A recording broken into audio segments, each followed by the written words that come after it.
conectarse en esta mañana a Masterminds. Hoy tenemos una invitada muy especial. Se trata de Elisa Turuyols. Ella es una invitada que hoy nos acompaña desde Londres, española, y quiero contarles un poquito acerca de ella y de su currículum. Gracias, Elisa, por haber aceptado en primer lugar y estar aquí con nosotros en esta mañana, mediodía para ti. Em, Un placer. Elisa es licenciada en Dirección y Administración de Empresas, complementado en Estudios de Derecho por la Universidad de Navarra, España. También se recibió del programa de dirección de la London Business School y es interim CFO, Board Advisor, experta en buen gobierno corporativo y compliance. Es asesora y colaboradora a nivel de equipo directivo y consejo de administración con más de 20 años de experiencia en estrategia financiera y cambio organizacional en el ámbito internacional, tanto en Europa, Oriente Medio, Sudáfrica, América Latina y Estados Unidos. Su experiencia abarca desde empresas de gran calibre como Deloitte a empresas líderes en su industria y respaldadas por private equity hasta pymes y startups. Esta experiencia la ha llevado a vivir en Londres y a trabajar en varios países alrededor del mundo.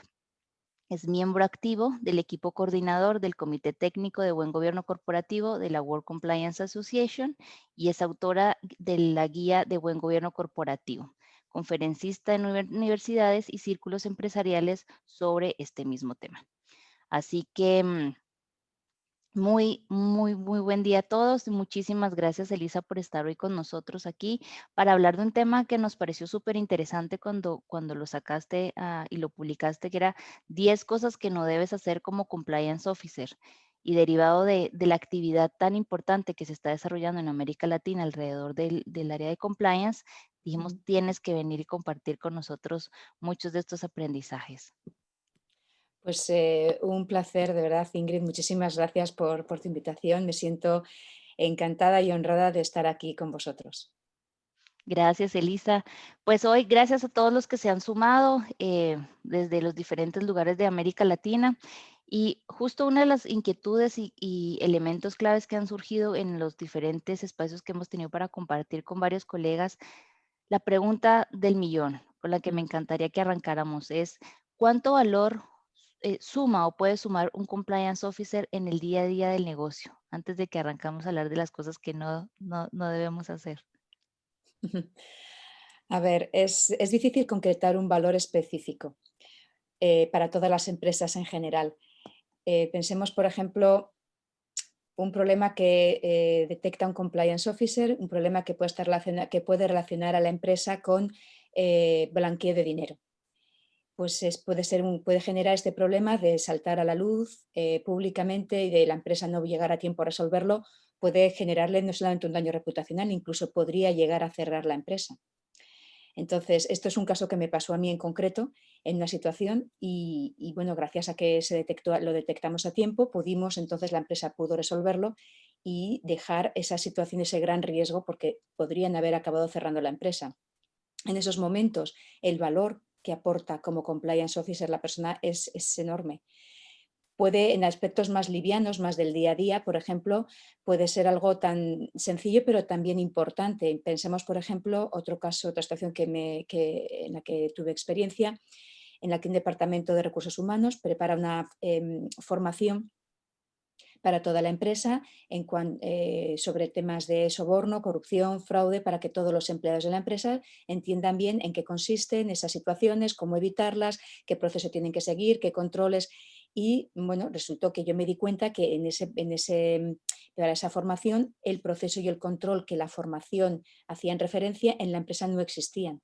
De haberse dado toda la formación, la empresa habría hecho una formación completamente inútil, sin sentido, pero luego si un regulador o un tribunal determina que esa empresa pudiera haber cometido irregularidades de fraude, corrupción y soborno, si la empresa dice no, formamos a los empleados, pero luego resulta que esa formación no tenía sentido con lo que la empresa realmente estaba haciendo, porque ese proceso y el control que la formación establecían que había que hacer o seguir para evitar situaciones de fraude, corrupción y soborno no existían en la empresa, pues entonces es una formación que viene a ser un poco estética o, digamos, para decorativa. Entonces, eso no serviría tampoco para ayudar a la empresa. Ahí es cuando también el Departamento de Recursos Humanos valora la función del Compliance Officer. El valor depende también, viene a ser muy importante el tamaño de la empresa. No es lo mismo una empresa pequeña como una empresa grande. Pero pensemos también, por ejemplo, este año con la situación sanitaria tan crítica que estamos teniendo a nivel planetario. Bueno, pues esto está llevando a las empresas a enfocarse, y no solamente las empresas, las personas estamos totalmente volcadas en esta situación sanitaria. Esto puede llevar a la empresa a que de repente pues, tenga que tomar decisiones muy rápidas o acciones rápidas sin plantearse más riesgos. Puede ser, por ejemplo, que la empresa o uno de sus proveedores le falle, porque este proveedor pues, esté pasando una situación muy problemática y no pueda hacer frente a la operativa de su empresa, con lo cual nuestra empresa tiene que buscarse otro proveedor y con las prisas pues no se realiza una due diligence en condiciones. Bueno, pues ahí es donde estaría el compliance officer determinando, señores, no se olviden que hay otros riesgos importantes también para la empresa, no solamente esta crisis sanitaria que estamos teniendo.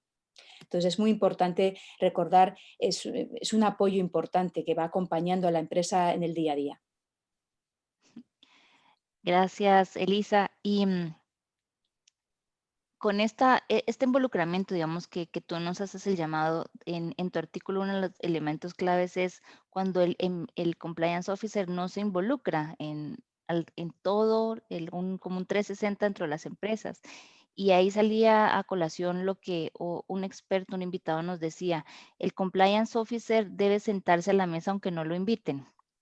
Y refiriéndome a este como una de las cosas que tú decías que no debíamos hacer, planteando desde el otro lado, ¿estás de acuerdo entonces con esta expresión?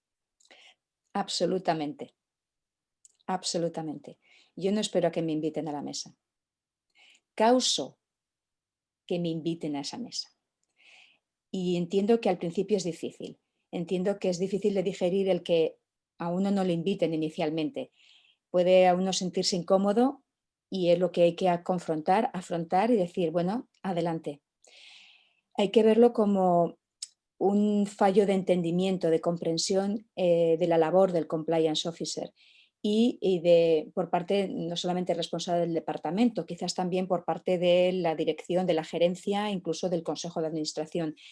Por ello, lo que hay que es explicar muchas veces, insisto en hablar mucho, en comunicar, y si se llevan a cabo las acciones que he comentado en la pregunta anterior en cuanto al cómo puede dar valor el responsable de compliance, en estos momentos, por ejemplo, el ejemplo de recursos humanos, de la formación, con ese ejemplo, con solamente ese ejemplo, ese caso, el responsable el compliance officer estaría invitado a todas las reuniones de recursos humanos, porque recursos humanos le pediría ayuda para evitar caer en otra situación, en otra problemática similar.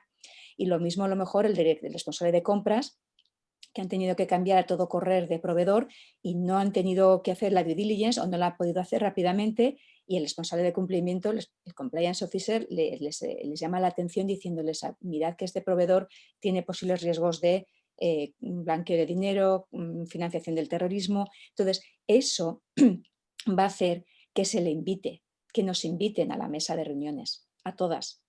Llevará un tiempo quizás, no es algo que vaya de la noche a la mañana, pero por eso comentaba en mi artículo que hay que hacer mucho, es una labor de PR, de marketing, de comunicación, de estar continuamente explicando y comunicando. Y por supuesto, lo importante además de comunicar es la consistencia entre lo que lo que decimos como compliance officer y lo que hacemos. Eso es muy importante. A mí me llevó 2 años, más o menos, pero luego al final acababa entrando hasta en la cocina. Y sobre esa misma línea que tú dices, bueno, de involucrarse en cada una de las áreas de la empresa, uno de los puntos que también tú señalabas era el tema de la formación. O sea, Sí. traes un enfoque, ¿cierto? Muy del cumplimiento. Muchos de los profesionales en el área de compliance, digamos, son abogados, pero tú animas a seguirse formando profesionalmente y a mantenerse actualizado. ¿Cuáles son esas áreas vitales? Porque ha sido una pregunta recurrente en estos espacios, es ¿en qué se tienen que formar? ¿Cuáles son esas áreas vitales que un compliance officer tiene que estar en constante aprendizaje que tú recomendarías? Bueno, la primera obviamente es la legislación. estar al tanto de cambios legislativos y normativos que puedan implicar a la empresa, al sector en particular y en general al país en el que en el que esté la empresa. Incluso si es un compliance officer que tiene un ámbito internacional, tendría que estar al tanto de los distintos cambios legislativos que pueden suceder en otros países. Ya no es tanto una formación como atender cursos o un training especial en derecho, sino también el estar actualizado y leer muchos artículos que pueden incluso ayudarse vía asesores legales que le puedan estar informando regularmente de cambios legislativos y luego tiene que enterarse cómo funciona esa legislación. Luego, un aprendizaje que me parece muy interesante son las nuevas tecnologías y los riesgos que pueden implicar, además de cómo los beneficios que pueden implicar. Ayer, por ejemplo, en la Semana del Compliance, en la Semana Internacional del Compliance, en la World Compliance Association, se hablaba de el blockchain desde el punto de vista del compliance, cómo se puso en marcha una plataforma blockchain en la empresa Iberdrola con la colaboración de Deloitte como apoyo en cuanto a su programa de cumplimiento, y esto permitió tiene una serie de beneficios, como por ejemplo a nivel de asegurar que la documentación es esa, que no hay otra, que no hay cambios en la documentación, que no debería haberlos. Entonces da una serie de beneficios que ayuda además, que genera ahorros y eficiencias en cuanto a tiempo, esfuerzo, trabajo. La verdad es que merece la pena volver a escuchar, por ejemplo, esa ponencia en cómo desarrollaron esa plataforma, las dificultades que encontraron, cómo cómo pudieron resolverlas, y yo animo desde luego sí a actualizarse y a conocer y a recibir formación de nuevas tecnologías. Sobre todo, pues, en otro ejemplo que yo tengo fue un tema de phishing, un email phishing que llegó a un director financiero en la empresa FACC, era una empresa austríaca, y le llegó al director financiero un email que parecía del CEO de la empresa, pidiéndole que enviara una cantidad de dinero a una determinada empresa, a una determinada cuenta bancaria, por una operación en la que estaban involucrados negociando y demás. Y al parecer esa empresa no existía, esa cuenta bancaria era fraudulenta y pues acabaron perdiendo inicialmente 40 millones de dólares, creo, más o menos, que luego los pudieron recuperar, y con eso pues la situación llegó bien. O sea, no acabó en lloros, pero sí que le costó la cabeza el puesto al director financiero. Con lo cual, hemos de ver aquí que las nuevas tecnologías es muy importante formarse en ellas y entender bien cómo funcionan, además, sobre todo porque evolucionan muy rápidamente. Otro punto también importante en el que hay que formarse y entender son los escándalos corporativos. ¿Cómo suceden? ¿Por qué suceden? Hay veces que no tenemos toda la información al respecto de los mismos, pero sí todo lo que viene, todo lo que puede aparecer de los mismos, incluso comentarlos con asesores legales y con otros expertos en diversas áreas, según el área en el que ese escándalo se diera a la luz. Otra de las áreas también valoradas sería toda la... viene también, viene mi enfoque un poco como yo veo al compliance officer. No es una persona que es exclusivamente legal. Si bien el compliance implica cumplimiento con la legislación y, por supuesto, todo parte de la legislación, un compliance officer también tiene que comprender cómo funciona una empresa. Entonces, el sector en el que la empresa está trabajando tiene que formarse en ese sector. La forma de operar, de organizarse una empresa por dentro, procedimientos, procesos, eso también es muy importante para un compliance officer, porque es de esa manera en donde va a poder decidir y ayudar a la empresa a decirles qué controles, cómo puede ser el proceso, a detectar si ese proceso no está funcionando correctamente para evitar ese riesgo. No solamente tiene que entender el riesgo legal, tiene que saber determinar cómo dentro de la empresa ese riesgo legal opera y cómo hacer para que no opere el riesgo o que se disminuya de alguna manera. Claro. Sí, yo creo que son de las cosas que a veces aturde o siente a veces un poco de presión el compliance officer por algunas cosas que nos manifiestan. Sin embargo, bueno, sumamos la parte de formación, involucrarse, como tú dices, que son parte de las cosas que a veces se pueden errar y que debemos procurar hacer. Pero viene otro tema que me parece súper importante y dices, a veces el compliance officer no para y no se da tiempo y es necesario que el compliance officer o el equipo que está en el área de cumplimiento se oxigene. Y tú mencionabas que teníamos que tener en cuenta el tema del tiempo libre y cultivar otras actividades como oxígeno para hacer una mejor ejercicio de esta profesión. Pero realmente, ¿cómo influye esto en el enfoque o en la parte profesional de compliance, del compliance officer? Porque estas recomendaciones me llamaron poderosamente la atención para ponerlos a todos un poquito en contexto. En el artículo que escribe Elisa, por la que le hemos invitado para compartir con todos nosotros, ella hace la recomendación que una de las cosas que no se hace es tomarse tiempo para sí mismo. Entonces la recomendación de ella era tomar tiempo libre, ¿no? Y cultivar otras actividades. Pero me encantaría que nos hables de eso porque realmente no lo había visto en otro lugar para que lo apliquen en el área de cumplimiento. Pues se basa mucho en mi experiencia.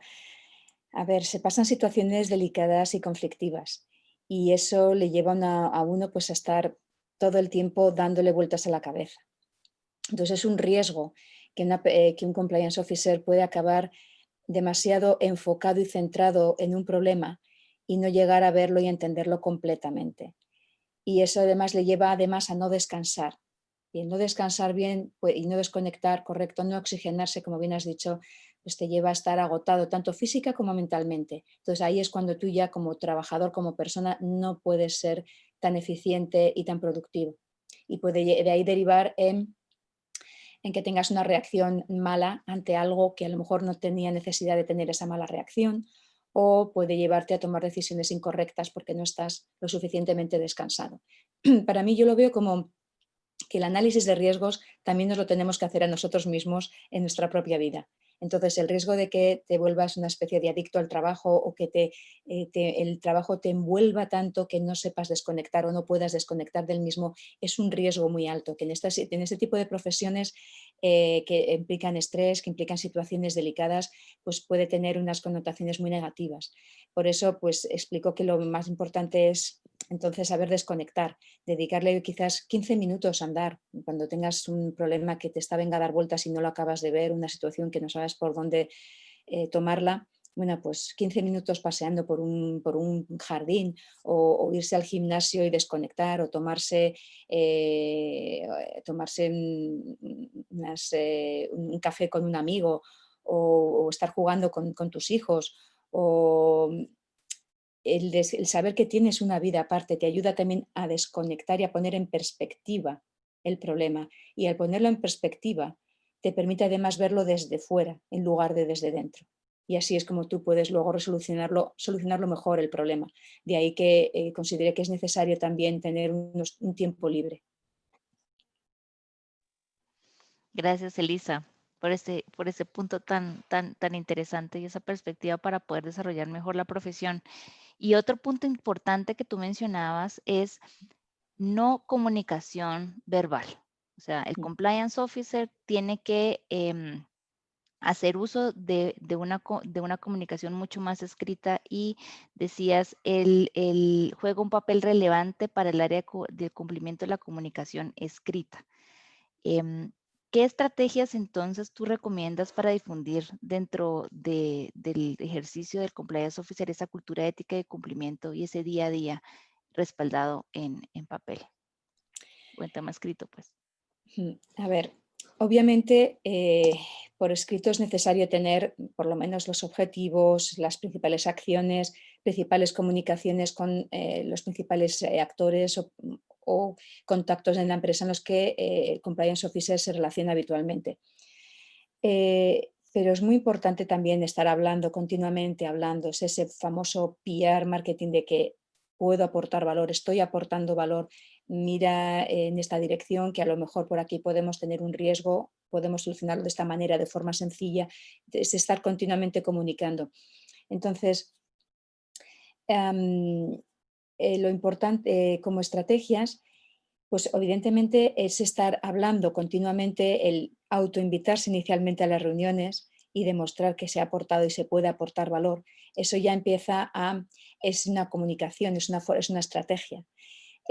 También es importante, digamos que es difícil por un lado decidir qué acciones concretas, estratégicas que sean, qué acciones concretas tomar, porque también dependerá mucho del tipo de empresa. No es lo mismo una empresa grande que una empresa pequeña y familiar.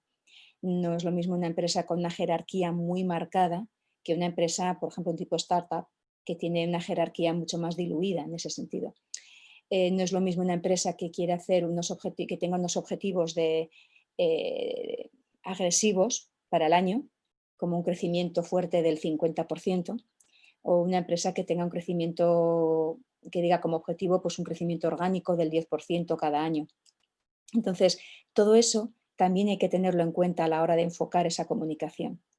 Y lo que yo implicaría primero es una comunicación verbal, porque además verbalmente, hablando cara a cara, uno puede medir cómo la otra persona, la otra parte reacciona ante esa comunicación y puede modificar en función de lo que perciba. Por ejemplo, digamos que yo le estoy explicando al CEO de la empresa que tienen que dar una formación especial por una nueva legislación en determinada área y que esa formación debería darse pues, en el área de compras, por ejemplo. Y yo estoy viendo que no me está escuchando, que no lo está viendo, que obviamente no le voy a enviar un mensaje primero así. El tener esa comunicación verbal me permite un poco medir cómo veo que está recibiendo el mensaje. Entonces, eso me puede permitir cómo a nivel escrito tengo que incidir más o incidir menos. Si veo que ese mensaje no le está llegando porque tiene otras preocupaciones o a lo mejor no ve que en el área sea necesaria, pues a lo mejor puedo lanzar luego un mensaje diciendo, hemos hablado de esto, necesitamos esta formación por esta situación legislativa nueva, vamos a hacerlo de una manera eficiente, yo me encargo de hablar con recursos humanos para que puedan preparar una formación sencilla, eficiente y eficaz dirigida exclusivamente al departamento de compras, que permita enseñarles de una manera eficiente para que no tengan que dedicarles mucho tiempo, porque también es cierto, en la empresa no estamos siempre con el tiempo justo para todo. Entonces, a lo mejor lo tengo que enfocar así. O bien resulta que el CEO ha oído también de esa nueva legislación y le está preocupado y en cuanto le empiezo a hablar de una formación me dice, perfecto, adelante. Y entonces mi mensaje escrito sería, como hemos hablado, vamos a hacer esta formación y 4 puntos más y ya está. Entonces sí que implica el entender, primero una comunicación verbal, viendo cómo recibe el mensaje la otra parte. Y entonces el escrito, la comunicación escrita viene a consolidar la comunicación verbal, bien porque necesita más explicación, bien porque simplemente confirma lo que ya hemos hablado y acordado fácilmente verbalmente. Y luego también hay que tener en cuenta, yo también tendría muy en cuenta los objetivos que tiene la empresa a medio y largo plazo, porque en función de esos objetivos hay que alinearse con los mismos. Entonces, si digamos que alinearse y apoyarlos, si digamos que la empresa tiene una formación o digamos que tiene, por ejemplo, una intención de crecimiento fuerte, muy agresivo, por ejemplo, vía pues, de descuentos agresivos a los clientes o a posibles clientes para adquirir más cuota de mercado, bueno, pues ahí a lo mejor uno no se puede, quizás el enfoque del compliance officer debería estar alineado y de apoyo a esa estrategia en la medida en que tenga que asegurar que esa estrategia no deriva en incumplimientos ilegales, que no deriva a lo mejor tendrá que enfocar mucho más o hacer mucho más incisión en aspectos de evitar corrupción y soborno para que compren la mercancía o el producto de la empresa, que se den situaciones de ese estilo. Entonces a lo mejor le conviene enfocar más el mensaje y la comunicación a decir, vamos a ver ejemplos de situaciones en las que una situación de soborno o, bueno, pues o de corrupción puede llevar a problemas a una empresa y entonces puede echar al traste todo un crecimiento o toda una estrategia de la empresa y empezar a ir lanzando esa comunicación y, como digo, primero un poco verbalmente, ver cómo aterriza y consolidar, apoyar con el escrito. Eso también sería importante. Luego, por otro lado, lo que también es muy importante, pero es que hay que siempre contar con la alta dirección y con el consejo de administración. Entonces, si uno no tiene claro en qué lado están o cómo ven el compliance, el cumplimiento, lo primero que hay que hacer es sentarse con ellos y dejarlo claro. Y alguna otra idea que se me ocurra a este respecto, las estrategias, a ver, dependerá mucho. Luego también sí, habría que analizar también, habría que tener en cuenta cuál es la evolución de la empresa dentro de su aspecto de compliance, si está, y a nivel ético, si la empresa está muy evolucionada o parte de una situación más baja o más menos desarrollada, porque entonces eso también habría que modificar los comunicados y las estrategias de comunicados, y eso también habría que tenerlo en cuenta. No es lo mismo hablarles a unas personas que ya están muy desarrollados o llevan ya mucho tiempo trabajando el tema de ética y cumplimiento, que personas que todavía no lo están empezando a trabajar ahora. Entonces, ahí también todos esos aspectos hay que tenerlos en cuenta a la hora de plantearse qué estrategias de comunicación verbal y por escrito. Puede ser también que la empresa, según qué tipo de empresas, pues les va mucho más la comunicación por escrito, un documento, un Word que lo lean tranquilamente. Hay otras personas que, por ejemplo, les va más una comunicación visual, y entonces son gráficos o vídeos. Eso también hay que ver, hay que calibrar bien qué tipo de empresa, qué tipo de empleados, cómo lo perciben, cómo lo entienden mejor, cómo lo asimilan mejor, y también en función de en qué nivel se encuentran dentro del desarrollo de ética y cumplimiento. Gracias, Elisa. Estamos muy atentas a las preguntas que ustedes nos están escribiendo por el área de preguntas y respuestas, y las vamos a ir abordando conforme vamos avanzando ahorita en la conversación. Igual también las pueden colocar en el chat, así que estaremos súper atentos.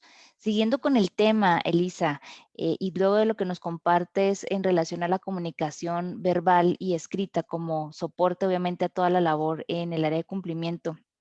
¿Cuáles consideras? Porque sabemos que la comunicación en sí es ya un desafío para el departamento, para las áreas de cumplimiento, pero ¿cuáles consideras que serían otros desafíos que tiene el compliance officer ahora en el corto y en el mediano plazo? Porque este año ya ha sido bastante retador, ¿no? Sí, el año está siendo un reto para todos, en todas las áreas y en todos los aspectos de la vida. A ver, un reto un desafío que siempre todavía encuentro para un compliance officer es el reporte. El reporte de un compliance officer es al consejo de administración. Tiene que conseguir una máxima independencia en la empresa. Eso es vital y crítico para su función. Si no, su función, su impacto va a ser mermado en la medida en que reporte a lo mejor al CEO o al Chief Financial Officer. Tiene que reportar al Consejo de Administración vía un comité de auditoría interna, vía un comité de compliance y auditoría interna, vía un comité de compliance. Eso ya, el formato puede ser variado, pero al Consejo de Administración, y eso todavía no se ve. Todavía es un reto, y también entiendo que entiendo el reto, entiendo que haya CEOs y Chief Financial Officers que quieran que el responsable de compliance les reporte a ellos primero, porque tanto un CEO como el Chief Financial Officer, la parte financiera, los responsables financieros de las empresas son el adalid de los controles internos. Entonces, entiendo que sean ellos los que quieran entender de primera mano qué es lo que pasa y qué es lo que no está pasando bien en la empresa o qué es lo que está fallando. Pero el reporting tiene que ser al consejo. Una cosa es que se le informe rápidamente a un CEO o a un Chief Financial Officer para inmediatamente para que ellos puedan tomar acciones y medidas inmediatas, pero el reporte tiene que ser al consejo. Otro desafío es el apoyo del top, el apoyo del consejo y de la alta dirección. Obviamente, si se tiene el apoyo del consejo, poco a poco se irá consiguiendo el apoyo de la alta dirección y sobre todo conforme vamos apoyando, vamos dando valor, vamos aportando ese valor, efectivamente irá creciendo ese apoyo. Pero venimos de una época, no hay que olvidar que venimos de una era en la que el top, la alta dirección, ha podido hacer muchas acciones, muchas actividades sin que nadie les dijera nada. Y ahora les están empezando a decir, oye, a lo mejor esto no lo podemos hacer. Es un cambio de 180 grados y esto no se toma de la noche a la mañana, así que todavía sigue siendo otro desafío para mí. Y luego, una vez que estos desafíos están, bueno, gestionados de alguna manera, viene a ser el tema de los empleados. Y con el desafío en los empleados, yo aquí quiero hablar también de, nos encontramos en una época, en una sociedad en la que cada vez vemos a veces menos valores. Vemos a la gente actuar con menos valores y vemos a la gente que ha llegado a una posición cómoda en la vida y acomodada y bien, precisamente sin seguir esos valores.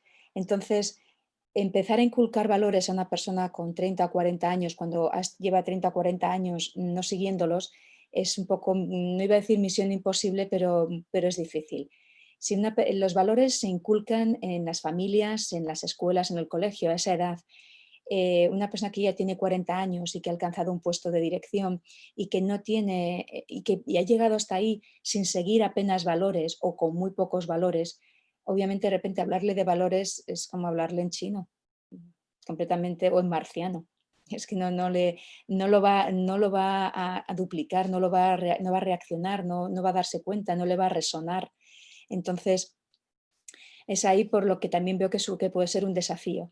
Por eso, no obstante ese desafío, en cuanto vamos al top de nuestro lado, poco a poco va a ir calando y este desafío con los empleados irá poco a poco cambiando. Otro desafío que también estoy viendo que se enfrenta el Compliance Officer es una visión exclusivamente legalista. Sí que es cierto que efectivamente, como he dicho antes, el compliance surge por cumplimiento legal o falta en este caso de cumplimiento legal. Y por supuesto, tiene que seguir ligado al cumplimiento legal.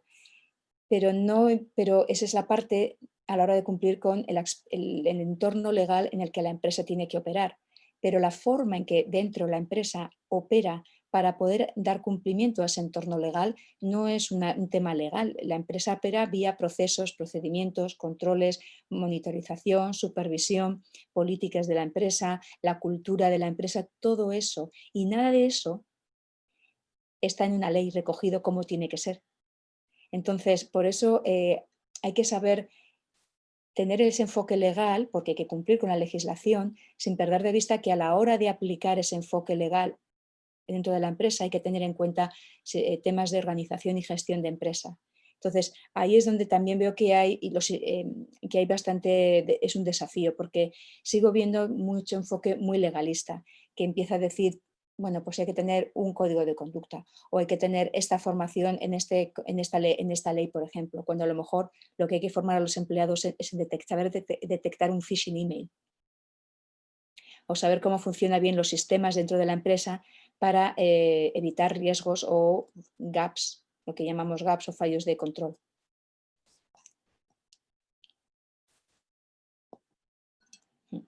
Gracias, Elisa. Y en tu experiencia, porque tú te has acumulado muchísima conocimiento y casos, ¿cierto?, alrededor del buen gobierno corporativo.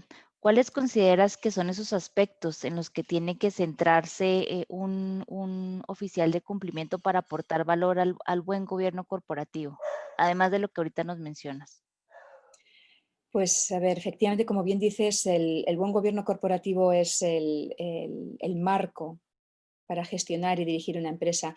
Buen gobierno viene de la palabra gobernanza y gobernanza implica, la definición es el proceso de tomar decisiones y cómo esas decisiones son implementadas o no dentro de la empresa. Entonces, no solamente hacemos referencia a decisiones desde el punto de vista legal, también son otro tipo de decisiones desde el punto de vista del negocio, decisiones desde el punto de vista de cómo operar o con qué maquinaria opera el negocio, decisiones de qué sistemas operar o qué sistemas no operar. Entonces, todo eso es el buen gobierno corporativo. Evidentemente, los aspectos del buen gobierno que tienen relación con la legislación es ahí donde el compliance, el cumplimiento, puede ayudar muchísimo y ayuda muchísimo, aporta muchísimo valor para asegurar que esa parte del buen gobierno funciona bien. Entonces, el darles visibilidad a nivel de pues qué parte de la cultura está relacionada con los valores y ver cómo esos valores efectivamente entrelazan con todo lo que es cumplir con la legislación, temas de transparencia, temas de integridad, temas de respeto a los demás y conseguir así una cultura equitativa, una cultura diversa, que no haya discriminación a los empleados y ya no solo desde un punto de vista legal. Entonces ahí el responsable de cumplimiento puede dar mucho valor, aporta mucho valor para dar esa visibilidad de lo que realmente está pasando y de cómo están esas medidas de buen gobierno, si realmente están calando en la empresa o no. Entonces puede ser ese aporte de visibilidad de cara al Consejo de Administración. No olvidemos que es el Consejo de Administración el responsable máximo del buen gobierno de la empresa. Entonces es el más interesado en que todo ese buen gobierno esté funcionando. El responsable de cumplimiento le puede ayudar, le aporta valor, le aporta visibilidad en esas partes del buen gobierno corporativo que se relacionan con la legislación. Y no solamente a nivel cultura. Por ejemplo, si hay una formación que también tiene que estar relacionada con la legislación y forma parte también de ese buen gobierno. Bueno, pues ahí también le da visibilidad. Si hay un proceso que sirve para evitar contratar con empresas o personas que hayan sido sancionadas a nivel de sanciones a la exportación.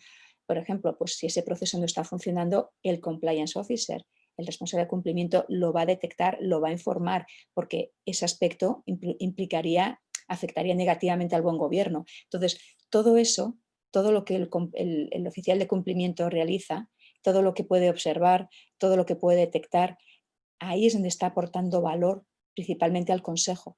Por eso entiendo, además he insistido antes en que tiene que reportar al Consejo, porque el cumplimiento es una herramienta importantísima, es un área importantísima para todo el buen gobierno de la empresa. Y el buen gobierno es exclusivamente tarea y responsabilidad del Consejo, apoyado en la alta dirección, por supuesto. Gracias, Elisa. Una inquietud que además nos hacen es que a veces riñe el área de negocio con el área de cumplimiento. Y tú, dentro de tu experiencia, ¿cómo crees o cuáles son tus recomendaciones para hacer un mejor ejercicio del área de cumplimiento, que se pueda encontrar ese equilibrio, ¿cierto?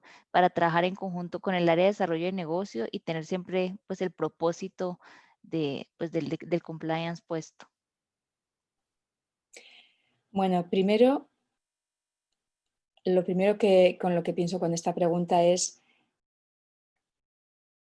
cuando llevas mucho tiempo metido en un área, es como que ya ese área te ha absorbido. Entonces, lo que tienes que hacer es retirarte del área. Pues un paseo de 15 minutos, trabajar con otra cosa, un decir, bueno, hoy ya hemos cerrado el día, ya se está terminando el día, cerramos, me dedico a mi familia, a mis actividades, mañana lo volveré a ver esto. Retirándote del área te permite verla desde fuera y entonces saber determinar qué aspectos son importantes desde el punto de vista estratégico del área y también tú entonces como responsable de cumplimiento cómo puedes aportar en ese área, cómo puedes ayudarles a ese área siempre desde el punto de vista del responsable de cumplimiento. Por eso es importante saberse retirar del área. 15 minutos, un paseo, o dedicarse a otra cosa, a otro tema y volver luego a ese área. También es importante el reporte al Consejo y estar también en relación, en comunicación con el Consejo y entender bien la estrategia y los objetivos, la estrategia global de la empresa, los objetivos de la empresa, permite entender cómo se va a enfocar también ese área, el negocio, y así uno puede ayudarles desde el punto de vista del cumplimiento con más facilidad. Eso es para mí son dos aspectos muy importantes, el poderse retirar para verlo desde fuera y también el tener ese enlace y comunicación con el Consejo regularmente para entender cuáles son los objetivos de la empresa, cuál es la estrategia, cómo va evolucionando la estrategia de la empresa, Las reuniones con la alta dirección, que no me invitan, voy. Y me entero cómo está evolucionando la estrategia de la empresa. Si veo que la estrategia de crecimiento agresivo del 50% pues no está yendo lo bien que esperan, pues puedo prever que vayan a tomar acciones mucho más drásticas a nivel de agresividad en cuanto a conseguir más ventas. Puedo esperar que de ahí pueda haber más problemas. A lo mejor me conviene a raíz de ahí, eso es el verlo, el reunirme con la alta dirección en ese sentido me permite verlo desde arriba y con esa vista de pájaro ver exactamente en qué puntos es subir o alzar por encima del bosque y así puedo detectar dónde hay huecos en ese bosque que no tienen plantas, no tienen árboles o donde el árbol está medio caído. Y entonces evitar que caiga del todo. Ese es el enfoque, cómo equilibrar el negocio y el propósito del puesto. Es complicado a veces, no siempre, es un equilibrio difícil y considero que también es precisamente esa dificultad radica lo bonito que tiene el puesto, ¿no? De conseguir ese equilibrio, eh, estar abajo con el negocio y también saber estar arriba con el negocio. Viene a ser como a veces yo lo veo como si fueras un ascensor y tienes que saber descender al día a día con el negocio y también saber subir y ver todo con vista de pájaro y decir qué está pasando, por dónde las cosas no están yendo del todo bien dentro de la estrategia global de la empresa. Con esto que nos dices ahorita, Elisa, nos hace una pregunta, Carlos. ¿Cuáles serían entonces las funciones primordiales, de acuerdo a tu experiencia, del oficial de cumplimiento?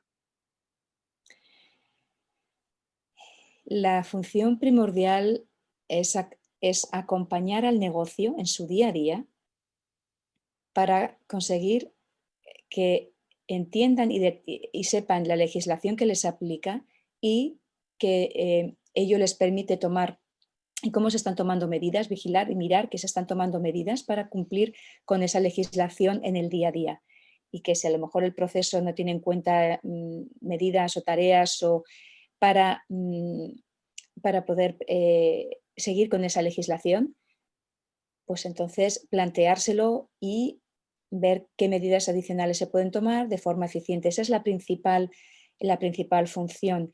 Y a partir de ahí se pueden derivar otras funciones a nivel de, por supuesto, dar a conocer, comunicar, informar a la empresa de cambios legislativos, de qué aspectos son delicados de riesgo a nivel de blanqueo de dinero, financiación del terrorismo, fraude, corrupción, soborno. Entonces, todo lo que se comunique, todo lo que se forme a la empresa, todo lo que se ayude a la empresa a todos los niveles, desde el consejo, la alta dirección y todos y cada uno de los empleados, en entender bien en qué consisten esas áreas y por qué esas áreas pueden traer problemas a la empresa más que beneficios.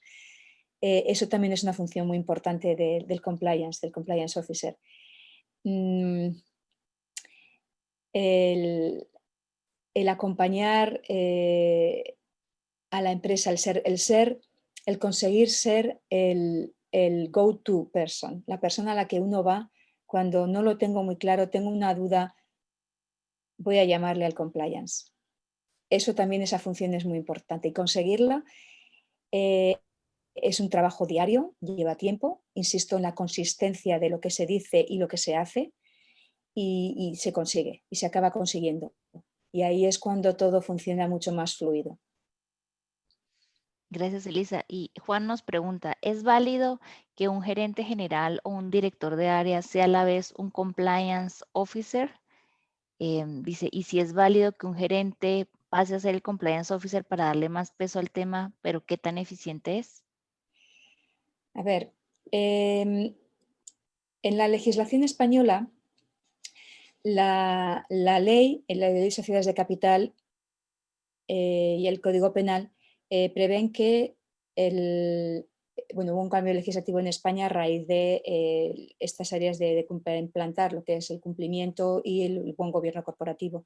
Eso sucedió en el 2015 y tanto el Código Penal como la Ley de Sociedades de Capital prevén que para empresas pequeñas y medianas hasta cierto volumen, es decir, todas aquellas empresas que, no tienen que pueden presentar estados financieros, cuentas abreviadas, Para ellos prevé que sea el Consejo de Administración el responsable del compliance y del buen gobierno corporativo.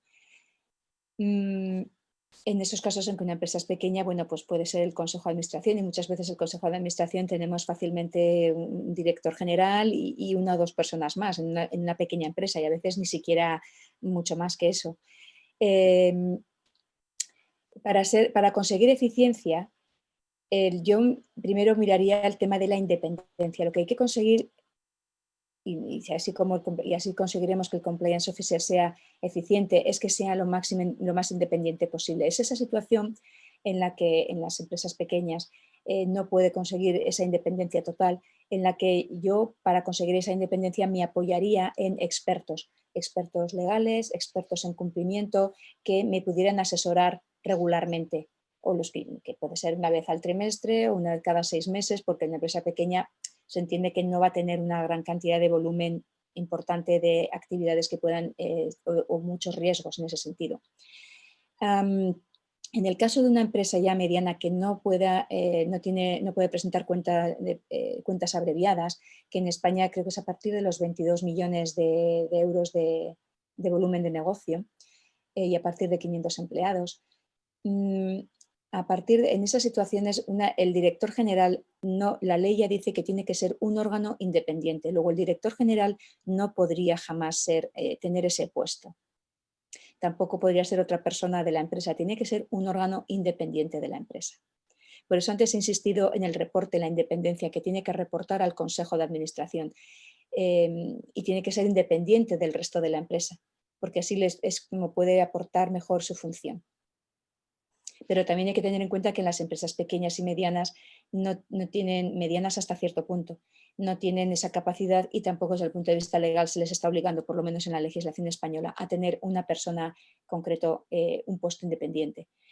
En ese caso, sí puede ser entonces a lo mejor el director general sobre el que acaba recayendo. Y lo importante es tener entonces un apoyo. Si tiene un consejo de administración de una o dos personas, compartir con esa una o dos personas el enfoque de cumplimiento. Si no lo tiene, apoyarse en asesores y expertos, porque así también se puede llegar a cubrir. Imaginemos que toma una decisión. Pensemos siempre que por muy independiente y objetivos que queramos ser, somos seres humanos, somos personas, y también a veces podemos tomar decisiones que nos favorecen mucho más a nosotros que pueden llegar a favorecer, o lo que pueden llegar a favorecer a la empresa. Entonces, un director general que tome una decisión se supone, de cumplimiento, pero que a lo mejor le favorece mucho más a él, o le parece más fácil a él ese tipo de tarea. Entonces, ahí a lo mejor puede estar no apoyando tanto a la empresa, quizás para cubrirse él mismo y asegurarse que no defenderse a sí mismo diciendo, bueno, yo tomé esta decisión de la mejor manera posible, pues consultarla con un tercero. Le puede ayudar a decir, bueno, yo he consultado esto con el tercero, me ha dado esta opinión, tenemos esta situación, voy a tomar por aquí esta decisión. Y basarla con los escritos o con un documento, con el consejo de un tercero. Eso sí que le puede ayudar también a ser eficiente, a ser lo más independiente posible, a pesar de que los puestos no son independientes del todo, y también a protegerse en caso de que suceda, bueno, pues que pueda ser una mala decisión, de decir, no la tomé de forma personal porque a mí me beneficiaba, consulté con otros y me han podido dar este consejo también. Gracias, Elisa, por tu respuesta. Y tenemos otra pregunta. Dice, ¿cómo ves la relación entre la función de compliance y de auditoría interna? En algunos casos, las mismas pueden verse sobrepuestos. Por ejemplo, testeo de controles internos que mitigan riesgos. A ver, yo aquí enfoco, sí que es cierto a lo mejor que empieza a haber, a lo mejor lo podría también haber comentado con el tema de la pregunta sobre los desafíos que tiene el compliance officer a corto y medio plazo. Sí que empieza a haber un poco de desafío entre la relación de compliance y auditoría interna. Para mí son complementarios. No olvidemos la situación el enfoque de las 3 líneas de defensa. La primera línea de defensa tenemos a toda la dirección de la empresa, todos los empleados, el área financiera con su gestión de recursos financieros, que forma parte también del cumplimiento, porque la gestión de esos recursos financieros es lo que va a conseguir también evitar problemas de blanqueo de dinero, por ejemplo, y ese tipo de situaciones. La segunda línea de defensa es donde está el compliance, el cumplimiento. Y la tercera línea de defensa es auditoría interna. Auditoría interna sobrevuela todo el entorno de control de la empresa, incluido el compliance. Entonces, también tiene que auditar al compliance, al cumplimiento. A la función de cumplimiento también tiene que ver que se esté llevando a cabo siguiendo las políticas de la empresa y que no se están tomando una serie de procesos o medidas que no se corresponden con las políticas de la empresa ni con lo que se está diciendo. Eso también lo tiene que auditar el compliance, perdón, la auditoría interna. Y luego, entre ambos, tiene que haber una relación fluida de información, porque el responsable de compliance, digamos que al estar con el negocio, él observa el negocio en el día a día, desde el momento presente hacia el futuro, para asegurarse que se va a cumplir con esa legislación, que se está cumpliendo con la legislación. El auditor interno, sin embargo, llega en el momento presente al negocio y lo que hace es revisar qué ha pasado, el pasado. Entonces, entre los dos se complementan y son los dos diferentes. Por un lado, el responsable de compliance está metido en el negocio lo suficiente como para no tener una visión absolutamente independiente y objetiva, aunque se tiene que retirar, como estaba recomendando, pero está dentro del negocio en el día a día. Entonces, si el responsable del compliance establece que ese es el control o que puede ser el proceso, habría que adaptarlo para cumplir con determinada legislación, él no va a poder supervisar eso que está diciendo, porque sería como supervisarse a sí mismo. Ahí es cuando va a necesitar de auditoría interna que diga, mira, compliance, yo como compliance he tomado esta decisión, he recomendado pues este cambio en el proceso o este control. Auditor interno, revisa que esto esté funcionando, que tenga sentido, que vaya bien, que no deje, que no haya ningún hueco más, ningún gap más sin control. Eso sí que es importante. Entonces, entre los dos se van apoyando. Y bien puede ser el auditor interno que ha revisado un área y le dice al de compliance, oye, esto no está funcionando, no siempre está funcionando. Y entonces el de compliance se pone las pilas. Entonces, entre los dos se apoyan mucho. Esta explicación la explico un poco más en detalle en un libro en el que he colaborado recientemente, el libro de un Memento Experto Compliance Penal de la editorial Lefebvre en España, y en él hablo de cómo implantar un programa de cumplimiento y hablo de la relación entre buen gobierno y cumplimiento y explico precisamente la casuística entre auditoría interna y compliance, porque a la hora de escribir este libro, esto lo he hecho este año durante el confinamiento, para que sí, a veces el confinamiento es útil, pues me surgió, estuve entrevistándome con distintos actores, auditores internos, responsables de cumplimiento, y me surgió precisamente esa pregunta. Un poco noté esa especie de, inicialmente un poco de choque, pero yo creo que es un choque debido principalmente a que la función de cumplimiento es todavía muy reciente, muy joven y se está afianzando, se está haciendo su hueco, tiene que terminar de definirse del todo el impacto que tiene dentro de la empresa y entonces en ese definirse pues puede chocar un poco con auditoría interna, pero las dos yo las considero complementarias porque, como he explicado, el cumplimiento parte del presente hacia el futuro y auditoría interna parte del presente hacia atrás. Perfecto, gracias Elisa. Y tenemos una pregunta más de Carlos. Dice, ¿cómo aseguramos la independencia y autonomía de un oficial de cumplimiento si la alta dirección le da más importancia al negocio que a las iniciativas de cumplimiento? Ay, que siempre pasa mucho. Sí, pasa mucho. Bueno, ahí es donde hay que tener bien firmeza en lo que uno entiende y cree y se está dando cuenta. Entonces, es muy importante contar con datos que confirmen una debilidad de un control, un gap o un fallo o un hueco de control en un proceso y la relación que tiene eso con la legislación para seguir insistiendo. Y a lo mejor uno puede, a ver, también necesita uno, y ese es otro aspecto en el que también hablaba en el artículo, necesita uno también apoyarse en otros oficiales de cumplimiento, en asesores, distintos tipos de asesores o consultores que pueda tener de apoyo de distintas áreas, porque puede ser que el aspecto en el que no se cumpla pues sea un aspecto tecnológico. Entonces uno puede decidir, bueno, pues voy a apoyarme en expertos en tecnología que me permitan, que me den la confianza y la tranquilidad que lo que estoy diciendo es correcto. Tengo que seguir insistiendo. Entonces el construir ese network, esa red de contactos por fuera, le permite a uno apoyarse en una situación en que la empresa no le va a prestar inicialmente o no le está prestando inicialmente mucha atención, pero el seguir apoyándose en eso le permite seguir con su misión, con su trabajo, con su función, seguir insistiendo en la empresa de que ese área es importante, tienen que tenerla en cuenta, se puede complementar con el negocio o demostrar al negocio que ser muy agresivo con medidas que sean ilegales o que rayen en la ilegalidad, pues puede dar lugar a puede ir en contra del negocio. Entonces, seguir insistiendo y poco a poco eso va, tener esa fuerza, ese apoyo detrás con esa red de contactos es muy importante. También es importante construir buenos contactos, mantener buenas relaciones con el negocio y recordarles que uno siempre ha estado ahí, que cuando en recursos humanos hicieron una formación, pues todo lo que uno les ha aportado de valor. Y se dieron cuenta que el de compliance se dio cuenta que la formación no encajaba con la forma de operar de la empresa, cómo les ha ayudado a rectificar. Entonces, todas esas veces que el responsable de cumplimiento les ha ayudado, relanzarlas, realzarlas.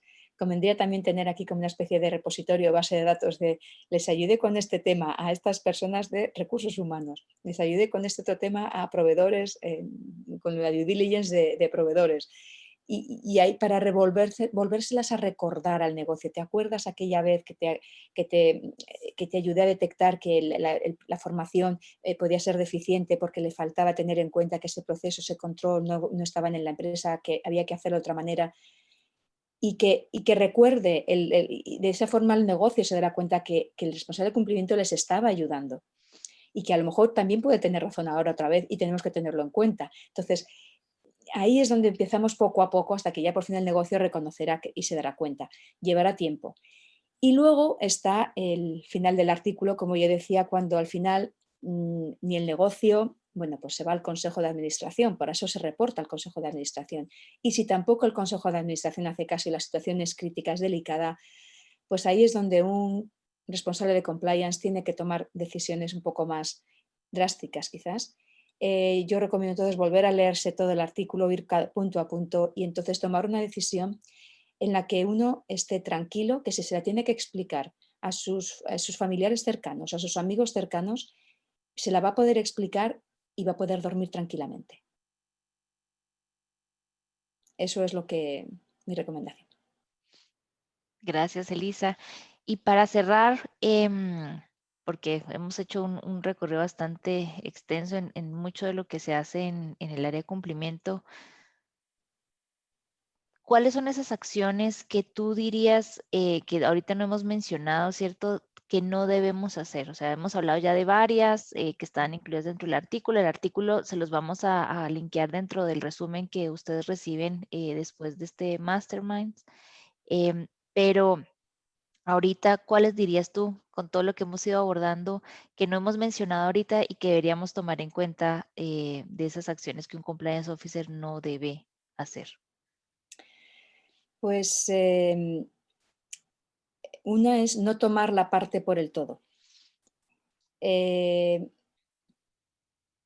cierto que el cumplimiento es importante y en algunos momentos puede llegar a ser crítico si esto puede poner en peligro a la empresa, como por ejemplo el daño reputacional que yo detecté a nivel de que estaba la empresa tratando con una empresa en la que está relacionada con blanqueo de dinero. Entonces eso podría haber afectado enormemente a la empresa. Pero no hay que tomar la parte por el todo. El cumplimiento legislativo es una parte de lo que tiene que hacer la empresa. La empresa también tiene un entorno social, económico, tiene también un entorno geográfico y tiene que, por supuesto, sacar adelante el producto o servicio al que se esté dedicando la empresa.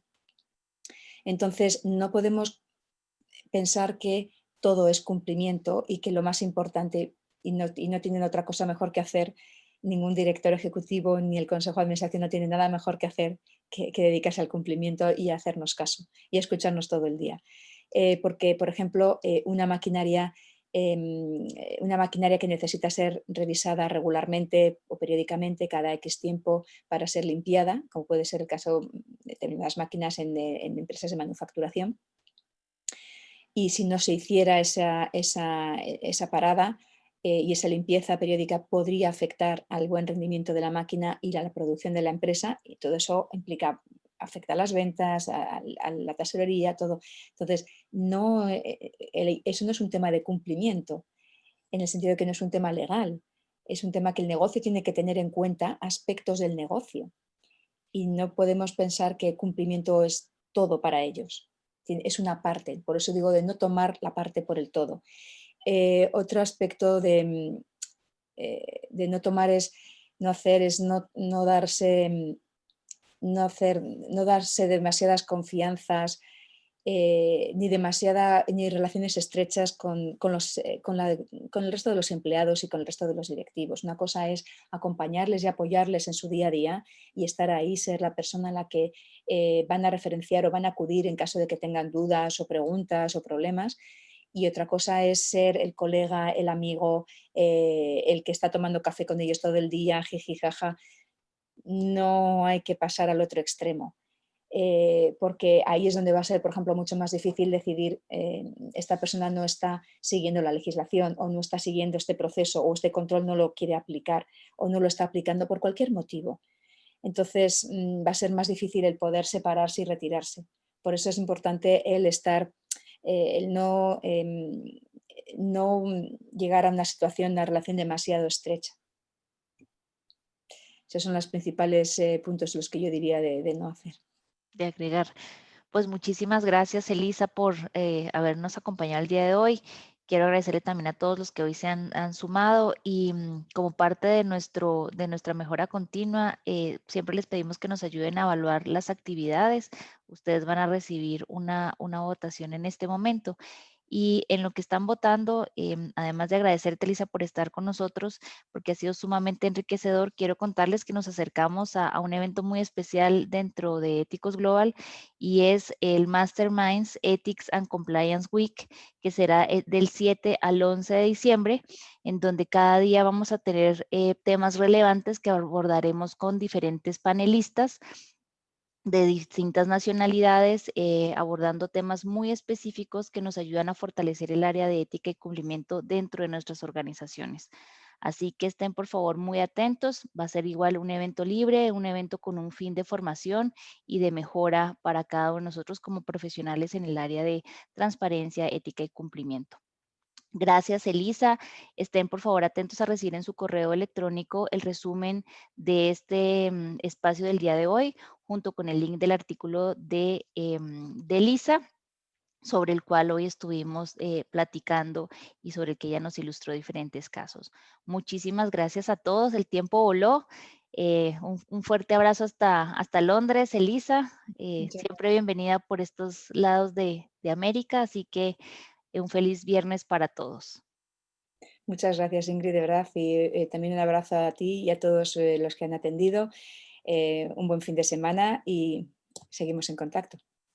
Claro que sí, así será. Nos vemos muy pronto y recuérdense, 7 al 11 de diciembre tenemos Masterminds Ethics and Compliance Week, así que agéndenlo de una vez, siempre en el horario en el que siempre estamos reuniéndonos, 7:30 de la mañana, hora Guatemala, 8:30 hora Colombia, 9:30 hora República Dominicana. Un feliz día a todos, que estén muy bien. Bye.